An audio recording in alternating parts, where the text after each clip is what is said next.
ఛత్రపతి శివాజీ వద్ద ఉండే ఖడ్గం ఎవరిచ్చారో తెలుసా? ఆంధ్రప్రదేశ్ శ్రీశైలంలో ఉన్న శ్రీశైల మల్లికార్జున భ్రమరాంబికాదేవి గురించి ఎంత చెప్పినా తక్కువే. ఆ తల్లి మందిరం చాలా ప్రసిద్ధి చెందింది. అష్టాదశ పీఠాలలో ఈ శ్రీశైల మల్లికార్జున గుడి ఒకటిగా చెబుతారు. ఏకంగా శ్రీశైల మల్లికార్జున భ్రమరాంబికాదేవికి ఛత్రపతి శివాజీకి మాత్రం ఒక ప్రత్యేకమైన సంబంధం ఉంది అంటున్నారు పండితులు. ఈ విషయం గురించి చాలా మందికి తెలియదు. 1677వ సంవత్సరంలో అప్పటి గోల్కొండ సుల్తాన్ అబుల్ హసన్ కుతుబ్ షాకు ఛత్రపతి శివాజీకి మధ్య చాలా మంచి అనుబంధం ఉండేదట. అయితే ఓసారి శివాజీ శ్రీశైలానికి వచ్చారంట. అప్పటికి సుల్తాన్ ఆ స్థానంలో ఉన్న మంత్రులు శివాజీకి ఆహ్వానం పలికారు.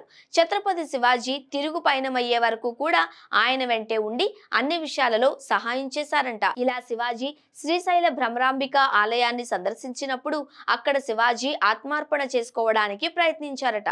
ఆ సమయంలో భ్రమరాంబికాదేవి ప్రత్యక్షమై తనకు ఒక ఖడ్గాన్ని ఇచ్చారంట. ఆ ఖడ్గం వల్ల విజయాలే సొంతమవుతాయని తెలిపారట అమ్మవారు. ఛత్రపతి శివాజీ ఆ ఖడ్గాన్ని తీసుకున్న దగ్గర నుంచి ప్రతి యుద్ధంలోనూ విజయాన్ని అందుకున్నారు. ఆ విజయాలు అన్నింటికీ కారణం అమ్మవారు ఇచ్చిన ఖడ్గమే అని శివాజీ నమ్మారట. ఆ ప్రాంతంలో ఆలయం కట్టి శివాజీ సొంతంగా చూసుకునేవారు. పక్కనే ఉన్న కృష్ణానది ఒడ్డున స్నానపు ఘాట్లను కూడా ఏర్పాటు చేశారు ఛత్రపతి శివాజీ. అమ్మవారికి రక్షణ కల్పించేలా తన రక్షక భటులను అక్కడ కాపలా ఉంచేవారట. ఇప్పటికీ శ్రీశైల భ్రమరాంబిక అమ్మవారి గోపురం మీద శివాజీ అమ్మవారి చేతుల మీదుగా కత్తి తీసుకుంటున్నట్లుగా కొన్ని బొమ్మలు చెక్కి ఉంటాయి. అంతేకాదు అక్కడ ఉన్న మ్యూజియంలో శివాజీ గురించి చాలా విషయాలు తెలుసుకోవచ్చు.